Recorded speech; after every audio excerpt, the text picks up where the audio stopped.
Di sebuah desa yang tersembunyi di kaki gunung, sejarah kerajaan Galuh Nagara Tengah masih hidup melalui berbagai situs peninggalannya. Desa ini bernama Nagara Tengah, tempat di mana kisah masa lalu masih terasa di setiap sudut dusun. Di Dusun Mekarsari, terdapat benda-benda berharga yang disimpan dengan hati-hati oleh Idi Sukandi. Salah satu yang paling berharga adalah sebuah pedang kuno yang memancarkan aura kekuatan dan keberanian. Pedang ini memiliki panjang 59 cm dengan tangkai sepanjang 11 cm. Dibuat dari logam besi yang kuat. Pada tangkainya terdapat simbol elips dari kuningan dengan hiasan garis-garis yang melambangkan keberanian para pejuang zaman dahulu. Bersama pedang tersebut, ada gelang kuningan berwarna kuning kemerahan.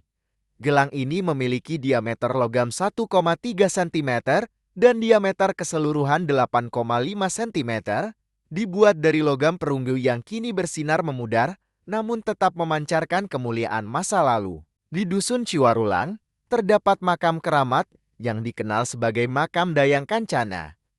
Meskipun bentuk asli makam ini sudah tidak bisa dikenali karena penembukan yang dilakukan, aura keramatnya masih terasa. Dayang Kancana, seorang tokoh yang dipercayai memiliki kekuatan spiritual tinggi, disemayamkan di sini. Setiap tahun, penduduk desa masih mengunjungi makam ini untuk menghormati dan memohon berkah. Di Dusun Tanjung Sari, terdapat punden berundap yang terdiri dari 3 teras, di mana 2 makam Islam berdiri megah di teras atas, dikelilingi oleh tembok persegi 4. Di sudut timur laut dari bangunan ini, berdiri sebuah manyir dari batuan andesit dengan altar batu berbentuk segitiga di kakinya.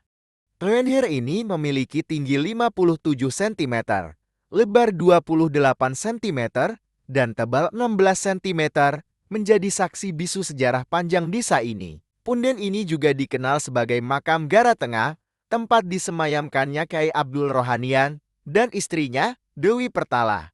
Jirat makam mereka telah ditata ulang dengan ukuran yang mengesankan. Vegetasi yang tumbuh di sekitar punden ini seperti pohon kiara, rotan, aren, beringin, petai singkong, dan padi menambah keasrian dan ketenangan suasana. Sekitar 50 meter ke arah timur, terdapat kompleks makam yang sudah ditata ulang. Di sini, jirat makam Pangeran Arya Panji Kusuman dan istrinya, Ratna Ayu Gading Pangrungu, berdiri megah. Jirat makam mereka berada di sebuah struktur persegi 4 dengan ukuran yang mengagumkan, menjadi simbol cinta dan kekuasaan yang abadi. Di lingkungan makam ini, tumbuh berbagai tanaman seperti bungur, puki namnam, aren, kodoya, dan nyatu. Meskipun makam-makam ini telah banyak mengalami perubahan, setiap detailnya masih menyimpan cerita dan kekayaan sejarah yang tak ternilai. Selain di dusun-dusun tersebut, Blok Gara Tengah juga menyimpan beberapa situs bersejarah lainnya. Di puncak Gunung Putre, terdapat hamparan batu berbentuk persegi 4 yang dikenal sebagai makam seorang putri. Di puncak Gunung Ujung juga terdapat makam yang diselimuti misteri. Gunung Gajah dikenal oleh masyarakat sebagai tempat pemujaan. Tempat mereka mengadakan upacara untuk menghormati leluhur. Di Nanggerang, terdapat makam Jaksa Angga Praja yang dikenal oleh masyarakat sebagai Mbah Jaksa, dan di puncak Nusa Sumbang Situ terdapat makam Sutadiwangsa. Di areal perkebunan karet PT Wirya Cakra, tepatnya di lereng Gunung Celang, terdapat batu celang dan batu lumpang yang dikenal sebagai kawa.